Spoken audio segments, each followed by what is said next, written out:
నమస్తే రమ్మగారు. నమస్తే జయ. రమ్మగారు, మనకి పండుగ వెళ్ళిన మరుసటి రోజు నుంచి కార్తీక మాసంలోకి వెళ్ళిపోతున్నాం. కార్తీక మాసం అనగానే నాకు ఫస్ట్ గుర్తొచ్చేది ఏంటో తెలుసు రమ్మగారు, మీ కార్తీక పురాణమే. ప్రతి సంవత్సరం చెప్పుకుంటున్నాం, ఈ సంవత్సరం కూడా చెప్పబోతున్నారు మీరు. సో ప్రేక్షకులందరికీ నిజంగా చెప్పాలంటే ఇది ఒక శుభవార్తే. చక్కగా మీ కార్తీక పురాణం పెట్టుకుంటే చాలు, ఆ రోజుకి సంబంధించిన పురాణానికి సంబంధించిన పూర్తి విశేషాలు అందించేస్తున్నారు. సో దీనికి మాత్రం స్పెషల్ థ్యాంక్స్, ధన్యవాదాలని చెప్పాలి, థ్యాంక్స్ కాదు. సుమన్ టీవీ వారి సౌజన్యంతో ఏటా ప్రతి కార్తీక మాసంలో చెప్పాలి, ఎవరి ఇంట్లో ఎవరు ఆన్ చేస్తే వాళ్ళ ఇంట్లో 30 రోజులు చెప్పగలుగుతున్నాం. ఈ అవకాశం ఇప్పుడు నేను చెప్పడం వాళ్ళు వింటాం కాదు, చెప్పే అవకాశం రావడం కూడా ఎంత అదృష్టం, భగవంతుని దయ్యే కదా రమ్మగారు, అంతా కూడా అదే అనుకోవాలి. ఎవరైనా మన మాట వింటున్నారంటే ఆ మాట వినిపించే అవకాశం లభించడం ఉంది, చూసావా, రాయించుకుని రావాలి. నేను అలా రైతుకు వచ్చాను, మీ వాక్కు రమ్మగారు, అది అలా దొరికింది అంతే అవకాశం. అదిగోండి ఇదే రైట్. అయితే కార్తీక మాసం అనగానే కొన్ని అనుమానాలు, సందేహాలు ఉంటాయండి. ఈ నెల మొత్తం పాటించాల్సిన నియమాలు కానీ, ఎలాంటి జాగ్రత్తలు తీసుకోవాలి, కొన్ని అడ్డంకులు వస్తాయి, అలాంటప్పుడు ఏం చేయాలి, ఇలాంటి సందేహాలు ఉన్నాయి రమ్మగారు. అయితే సందేహాల కంటే ముందు బ్రీఫ్గా అసలు కార్తీక మాసం మనం ఏం చేయాలి ముందు అది మాట్లాడుకున్నాక తర్వాత సందేహాల గురించి మాట్లాడుకుందాం. అలాగే మొదట స్నానం కార్తీకంలో, తర్వాతది దీపం, తర్వాతది దానం, ఉపవాసం, ఇవి ఇంపార్టెంట్. అలాగేనండి. కార్తీక స్నానం అంటే పొద్దున్నే లేచి ఎర్లీ మార్నింగ్, నీ ప్రశ్న అదే కదా, ఎప్పుడు అని ఎర్లీ మార్నింగ్ ముందు వాక్యాలు చెప్పేస్తా పూర్తిగా. తెల్లవారుజామున సూర్యోదయానికంటే ముందు, ప్రాతకాలం కంటే ముందే స్నానం చేయటం. ఈ స్నానము ఒట్టిగా ఇంట్లోనే కాకుండా వాపి కూప తటాకాదుల్లో స్నానం చేస్తే, అంటే నుయ్యి కానీ, బావి కానీ, దిగుడు బావి కానీ, ఎక్కడైనా చెరువు కానీ, స్విమ్మింగ్ పూల్ కాదు స్విమ్మింగ్, పాండ్ కానీ, నది కానీ, సముద్ర స్నానం నెలలో ఒకరోజు చేస్తాం. వీటిలలో ఎక్కడైనా స్నానం చేయటం. స్నానం చేసిన తర్వాత దేవాలయ దర్శనం ఒకటి ఇంపార్టెంట్గా చెప్తారు. కార్తీకానికి దీపం చాలా ముఖ్యం. ఇది ఆశ్వేజ మాసం తర్వాత వచ్చేటువంటి కార్తీకం అంటే శరదృతువు. ఇప్పుడు మనకి శ్వాసకోశాలకు సంబంధించినటువంటి సమస్యలు వస్తాయి, తప్పకుండా దీపం పెట్టుకోవాలి. ఆ దీపారాధన తాలూకు ఆ ధూమాన్ని పీల్చడం వల్ల ఆరోగ్యం బాగుపడుతుంది. కార్తీక దీపంలో పరమేశ్వరుడు ఉంటాడు, ఇది మెయిన్. తర్వాత దానం చేసుకోవటం, దానాలు రకరకాలు, చాలా రకాల దానాలు చేయొచ్చు. తిలాదానం చేయటం, బట్టలు వస్త్రదానం చేయటం, దీపదానం చాలా అఖండమైన ఫలితాన్ని ఇస్తుంది. రకరకాల దాన ప్రక్రియలు. తర్వాత దేవాలయ దర్శనాలు, ఇంట్లో దీపం పెట్టుకోవటం, దేవాలయంలో దీపం పెట్టుకోవటం. చివరిగా ఉపవాసం. కార్తీక నక్తాలని చేస్తారు. పగలల్లా ఉపవాసం అంటే రాత్రి చుక్కలు చూశాక భోజనం చేయటం నక్తం అంటారు. నక్తము అంటే రాత్రి, కార్తీక నక్తాలు అదే దాని పేరు. లేదా పొద్దున భోజనం చేసేసి రాత్రిపూట ఉపవాసం చేయటం. ఒకటి కార్తీకంలో నక్తాలు చేస్తారు, లేకపోతే పర్వదినాల్లో ఉపవాసం ఉండొచ్చు. అవి ఎట్లా 4 సోమవారాలు, తర్వాత 2 ఏకాదశులు, పౌర్ణమి, అమావాస్య, ఈ తిథుల్లో ఉపవాసం చేయటం. పగలు ఉపవాసం ఉండటం, సాయంకాలము దీపారాధన చేసుకోవటం, భోజనం చేసేయటం. ఈ విధానాల్లో దేన్నైనా తీసుకోవచ్చు. అయితే కార్తీకం అనగానే మనం శివారాధన స్పష్టంగా వింటాం. కానీ ఈ నెలలో ఉన్న ప్రత్యేకం ఏంటంటే, మనం ఒక ప్రధానమైన సంగతి చెప్పుకోవాలి. మా భగవంతుడు కృష్ణుడు చెప్పాడు, మాసానాం మార్గశీర్షోహం అని. నేను మాసాల్లో మార్గశీర్షాన్ని అని చెప్పినప్పటికీ కూడా మార్గశీర్షానికి లేని ఒక అత్యద్భుతమైన ప్రత్యేకత ఈ కార్తీక మాసానికి ఉంది. ఎందుకంటే ప్రథమగా ఆరాధన తీపుచ్చుకునేవాడు శివుడైనప్పటికీ కార్తీక దామోదర ప్రీత్యర్థమని సంకల్పం చెప్పే శివారాధన చేస్తాం. ఇప్పుడు దామోదరుడు కార్తీకానికి అధిదైవం. అవును. ఈ దామోదరుడు విష్ణు స్వరూపుడు. విష్ణువు నడుముకి తాడు కట్టబడినటువంటి కృష్ణ స్వరూపమే దామోదర స్వరూపం. ఆయనను తలుచుకుని నువ్వు ఏదైనా చెయ్యి. ఆయన తలుచుకుని స్నానం చేయి, ఆయన తలుచుకుని దీపం పెట్టు, ఆయనే తలుచుకుని దానం చేయి, ఆయనే తలుచుకుని శివారాధన చెయ్యి. ఎంత అద్భుతం కదా.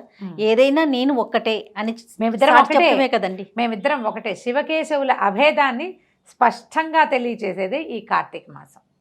అద్భుతం. ఇది అత్యద్భుతమైన వ్యవహారం. ఇదైతే ఈ శివారాధన, శివలింగానికి శివారాధన చేస్తూనే విష్ణు స్వరూపమైన సాలగ్రామ ఆరాధన చేయటము, సాలగ్రామాన్ని దానం చేయటము కార్తీకంలో విశేషమైనవి. ఈ నెలలో విష్ణువుని తులసితోటి పూజించటం, తులసితో పాటు ఉసిరి చెట్టును కూడా ఉంచి ఇద్దరిని రెండింటిని కలిపి పూజించటం. ఇట్లా తులసి పూజ కూడా చాలా ప్రాధాన్యతని సంతరించుకుంటుంది. చూడు, శివప్రీతి కోసం అభిషేకాలు చేస్తూ విష్ణు ప్రీతి కోసం తులసి పూజ చేసుకుంటాం. దీపాలు తులసి దగ్గరే పెడతాం. ఇలా శివకేశవుల ఇద్దరి ఆరాధన కుదిరేటువంటి ఈ మాసంలో ఏదైనా ఒక్క రోజైనా ఉపవాసం, ఒక్క రోజైనా దీపారాధన, ఒక్క వస్తువైనా దానం చేయటం, ఒక్క రోజైనా నదీ స్నానం చేయటం, ఒక్కసారైనా దేవాలయానికి వెళ్ళటం కూడా నెలంతా చేసిన ఫలితాన్ని ఇస్తాయి. పైగా సంవత్సరంలో ఉండే 12 నెలలు 11 నెలలు ఒక ఎత్తు, ఈ ఒక నెల ఒక ఎత్తు. ఎందుకంటే ఈ నెలలో ప్రతిరోజు పర్వదినమే. ఏ రోజైనా ఆరాధన చేసుకోవచ్చు. ఈ తిథిలో కొన్ని ప్రత్యేక తిథులు ఉన్నాయి. ఏ తిథికి ప్రత్యేకత లేకపోయినా కూడా నువ్వు పూజ చేసుకోవచ్చు. అది కూడా నెల చేసిన ఫలితాన్ని ఇస్తుంది. అంత ప్రత్యేకమైన మాసం కాబట్టి కార్తీకం మీద చాలా ఆసక్తిగా ఉంటుంది. మనం పైన చెప్పుకునే వ్యవహారాలన్నీతో పాటుగా పురాణ శ్రవణం అనేది ఒక పెద్ద వ్యవహారం. అవునండి. ఈ పురాణము ఎవరైనా చెప్తుంటే వినొచ్చు, స్వయంగా చదువుకోవచ్చు. పైవేవి చేయలేకపోయినా, ఏవి దీపము, దానము, స్నానము, వ్యవహారాలు ఏమి చేయలేం. అనారోగ్యం, ఆరోగ్యం సహకరించకపోవచ్చు. ఏదైనా గర్భవతులు, చంటి పిల్లల తల్లులు, ఇంట వంట లేదు, ఎవరు చెయ్యరు, మన సంప్రదాయంలో లేదు, అయినా కూడా పురాణం వినొచ్చు. దానికి ఎటువంటి అడ్డంకులు ఏ ఆటంకాలు లేవు. ఇవన్నీ చేసిన వాళ్ళకి ఎలాంటి ఫలితం లభిస్తుందో పురాణ శ్రవణం చేసిన వాళ్ళకి కూడా అంత ఫలితం లభిస్తుంది. ఇప్పుడు ఇన్ని లక్షల మందికి పురాణాన్ని వినిపించే వాళ్ళ దానికి ఏం లభిస్తుందో చెప్పు నువ్వు. మహాద్భుతం కదా రమ్మగారు, ఇంకా మాటల్లో చెప్పలేరేమో బహుశా. అంతే. కాబట్టి ఈ వీటిలలో ఏదైనా చేయొచ్చు. ఇది టోటల్గా కార్తీక మాసంలో మనం ఆచరించవలసింది. ఇంకొక ఫైనల్ టచ్ ఏంటంటే, కార్తీకంలో నది స్నానం ముఖ్యమైనది, సముద్ర స్నానం చాలా అద్భుతమైంది. దీంతో పాటుగా వనభోజనం ఒకటి చాలా ప్రముఖమైంది. వనభోజనానికి ఎవరైనా పిలిస్తే నిరాకరించకుండా చక్కగా వెళ్ళండి. ఏమైనా ఎక్కువ ఔషధ వృక్షాలున్న ఫామ్ హౌసుల్లోకి వెళ్ళగలిగితే ఇక మీ అదృష్టం అది. అంతే. అలాంటి అవకాశం లభించడమే అదృష్టం. అందరం కలిసి వెళ్ళి భోజనాలు చేసి తంబోలా ఆడుకోవడానికి మాత్రం కాదు అది. ఎందుకంటే మనం ఇన్ని వృక్షాలు ఉన్న చోటకు వెళ్తే ఆ ఎక్కువ ఆక్సిజన్ని పీల్చగలగటమే మన అదృష్టంగా భావించాలి. చెట్ల కింద కూర్చుని సామాన్యంగా నేల మీద ఆకుపరుచుకుని అన్నం తినడం భగవంతుడు ఈ అవకాశం ఇచ్చాడు. ఇప్పుడు చాలా పరిస్థితులను గడిచొచ్చాం మనం. అవును. అబ్బో, ఇప్పుడు ఈ సంవత్సరం హాయిగా తినే అదృష్టాన్ని కల్పించాడు. ఒకసారి భగవంతుడికి ఒక నమస్కారం చేసుకోండి. ఉసిరి చెట్లున్న తోటల్లోకి వెళ్ళగలిగితే మంచి ఆక్సిజన్ లభిస్తుంది. ఈ నెలలో ఉసిరి చెట్టులో కూడా అపరిమితమైన ప్రాణశక్తి ఉంటుంది. అందుకని ఉసిరి చెట్టు తప్పకుండా ఉండాలి అని చెప్తారు. పిందెలు, పూత అవి ఉన్న ఉసిరి చెట్లు అయితే ఇంకా మంచిది. తప్పకుండా. అయితే మరి కొన్ని సందేహాలు ఉన్నాయండి. ఎవరైనా చనిపోయారనుకోండి, కార్తీక మాసం వచ్చింది, సంవత్సరం లోపే కార్తీక మాసం వచ్చింది, వారు పూజ చేసుకోవచ్చా, దీపం పెట్టొచ్చా?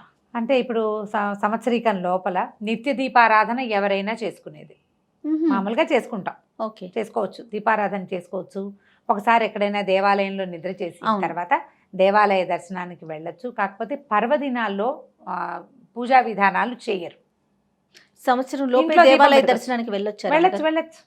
ఏవో కొన్ని కమ్యూనిటీస్లో ఏడాది పాటు గుళ్ళోకి వెళ్ళకూడదనే నియమం ఉంటుంది, కానీ అలా చెప్పటం లేదు జయ. కొండలు ఉన్న ఎక్కే చోటికి వెళ్ళకూడదని ఒక సిద్ధాంతం చెప్తారు. కొండలు ఎక్కే దేవాలయాలకి వెళ్ళకూడదు అని. మేము పాటించలేదు జయ. మేము మా పురోహితుని అడిగితే మొక్కులు తీర్చుకోవద్దు కానీ దేవాలయ దర్శనానికి వెళ్ళమన్నారు. ఓకే. ఇప్పుడు కూడా మనం ఏడూర్లు ఈ సంవత్సరీకాల లోపల మీరు ఏదైనా దేవాలయానికి వెళ్తే గోత్రనామాలు చెప్పి అర్చన చేయించుకోకూడదు. దేవాలయ దర్శనం చేసుకోవచ్చు, ఏమీ తప్పులేదు. ఈ పర్వదినాల్లో చేసుకునేటువంటి దీపారాధన అంటే ఇప్పుడు ప్రత్యేక ఆరాధనలు చేస్తాం కదా, వాకిట్లో దీపం పెట్టడం, ఆకాశ దీపాలు పెట్టడము, తులసి దగ్గర ప్రత్యేకంగా దీపం పెట్టడం, పౌర్ణమి రోజు చేయటము అవి చెయ్యొద్దు. నిత్య దీపారాధన పెట్టుకోవచ్చు, తప్పులేదు. ఓకే. ఇప్పుడు పీరియడ్స్ టైంలో ఇప్పుడు నెలంతా పెడతాము సాధారణంగా. కార్తీక మాసంలో ఒక 5-6 రోజులు పెట్టలేకపోతాం కదా, అప్పుడు ఏంటండి ఏమన్నా ఇబ్బంది అనిపిస్తుందా? ఇబ్బంది అనిపిస్తే మానేస్తాము. ఒకవేళ మీకు అవకాశం ఉండి మీరు పక్కన కూర్చొని ఇంట్లో ఎవరైనా పెట్టేటైతే పెట్టుకోవచ్చు. మీకు అవకాశం లేదు, మీరు ఇంట్లోనే ఉంటారు, ఆ 5 రోజులు మానేయండి. 5వ రోజున 4వ రోజున స్నానం చేస్తారు. 5వ రోజున కూడా మళ్ళీ తలస్నానం చేసి అప్పుడు దీపం పెట్టుకోవచ్చు. ఏమైనా చాలా శారీరక ఇబ్బందులు గనక ఉంటే, మీకు చికాకు అనిపిస్తే మీ మనసుకేసుమి అది, ఒకవేళ చికాకుగా ఉంటే ఆ 2 రోజులు ఇంకో 2 రోజులు మానేసుకోండి. తర్వాత దీపాలు కంటిన్యూ చేయొచ్చు. ఈ పోయిన 7 రోజుల పుణ్యాన్ని నేను ఎలా సంపాదించాలని దిగులు పడద్దమ్మా. ఎవరికి ఏది ప్రాప్తమో ముందే చెప్పుకున్నాం కాదు, ఇక్కడ రాసుకొస్తాం మనమని అవును. కదా. కాబట్టి వస్తుంది, వచ్చే సంవత్సరం ఫినిష్ చేసుకుంటాం. అయినా కార్తీకంలో ఒకరోజు దీపం పెట్టినా చాలు, ఒకరోజు స్నానం చేసినా చాలు అని చెప్తున్నాం, పదే చెప్తున్నాం. ఇది కార్తీక్ పురాణంలో చెప్పింది, మన మాట కాదు, పురాణంలో చెప్పబడిన మాట. పురాణాల్లో మన ఋషులు ఆల్రెడీ మనకి చెప్పారు, అదే కదా ప్రమాణం మనకి.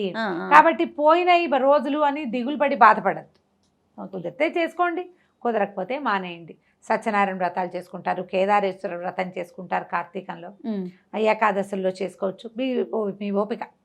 ఈ రోజు తప్పించి ఇంకో రోజు చేసుకోండి అంతే. ఓకే. నూనెని ఎలాంటి నూనె వాడాలి రమ్మగారు? ఇప్పుడు నెల రోజులు మనం దీపం పెట్టుకుంటాం, తులసి దగ్గర పెడతాము, కొంతమంది గుమ్మాల దగ్గర కూడా పెట్టుకుంటారు కదా, ఎలాంటి నూనె మంచిది, ఎలాంటి తైలం?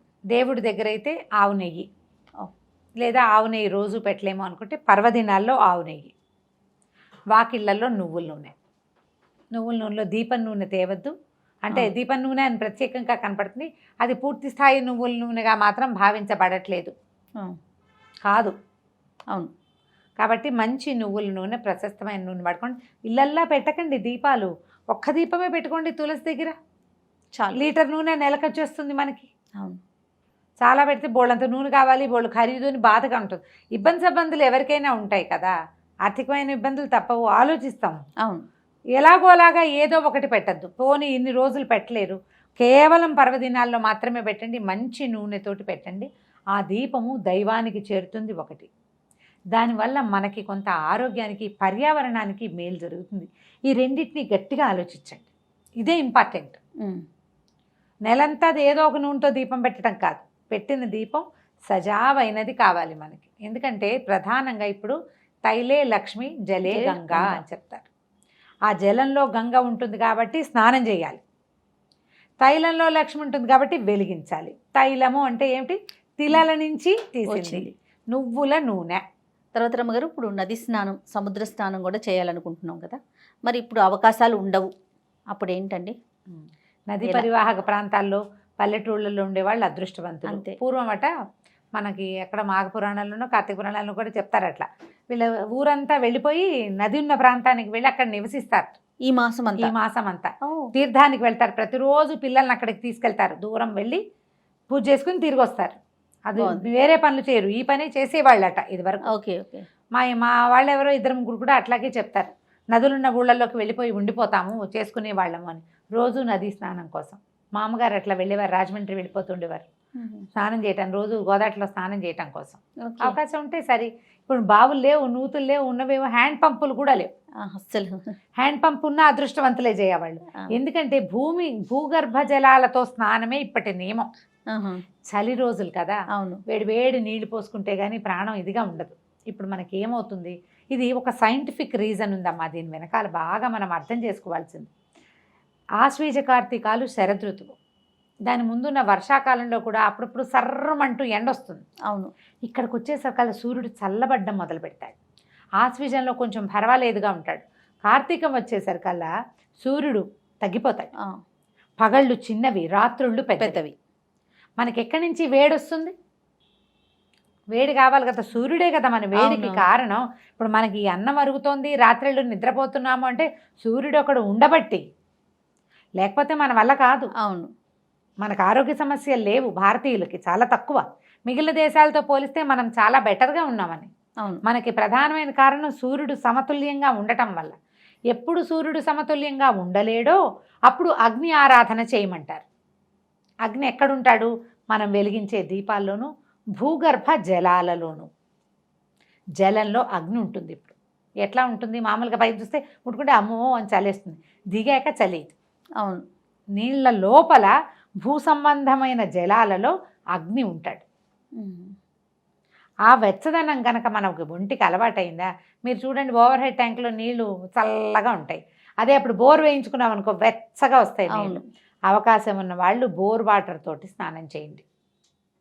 ఇంట్లోనే స్నానం చేస్తాం, ఇంట్లో స్నానమే నీచ స్నానం అని చెప్తారు కార్తీక పురాణంలో. అన్నిట్లలో అదేనే నీచమైంది. సూర్యోదయం అయిపోయిన తర్వాత చేసేది కూడా నీచ స్నానమే. ఇప్పుడు 6:15, 6:20, 6:10కి సూర్యోదయం అవుతుంది అనుకో, దానికి ఒక్క నిమిషం ముందు చేసినా సరే. తర్వాత ఇంట్లోనే స్నానం చేస్తాం, బోర్ వాటర్కి ట్రై చేయండి అవకాశం ఉంటుంది. లేదు ఏం చేస్తాం, ఓవర్ హెడ్ ట్యాంక్లో నీళ్ళే చలేస్తూ ఉంటుంది, ఆ నీళ్లు బకెట్ నింపుకుని హరగంగే అని నీళ్లలో గంగాదేవిని ఆవాహన చేసుకోవటం. మంచి శ్లోకం ఉంది.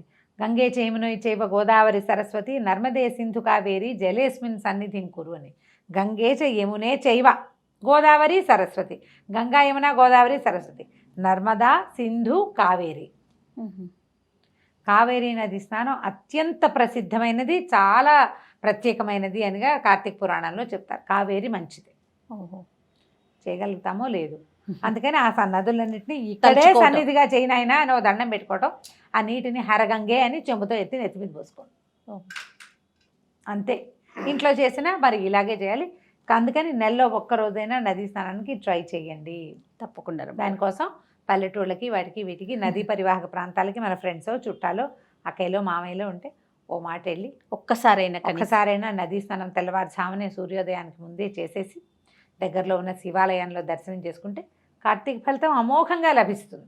చాలా సందేహాలు చెప్పారు అమ్మగారు. అయితే చూసిన తర్వాత ఇంకా కొన్ని సందేహాలు మాకు వస్తూ ఉంటాయి, వచ్చినప్పుడు మీ ముందు పెడతాను, ఇంకొక వీడియో రూపంలో చేద్దామండి. పురాణం వినండి అమ్మా తప్పకుండా. ప్రతిరోజు పొద్దున్నే పురాణం ఎప్పుడు వినాలి అదొక డౌట్ వస్తుంది ప్రతిసారి. అది చెప్తూనే మళ్ళీ చెప్తా. పొద్దున్నే వినగలిగితే మహత్తరంగా ఉంటుంది, సాయంత్రం వినగలిగినా మహత్తరంగానే ఉంటుంది.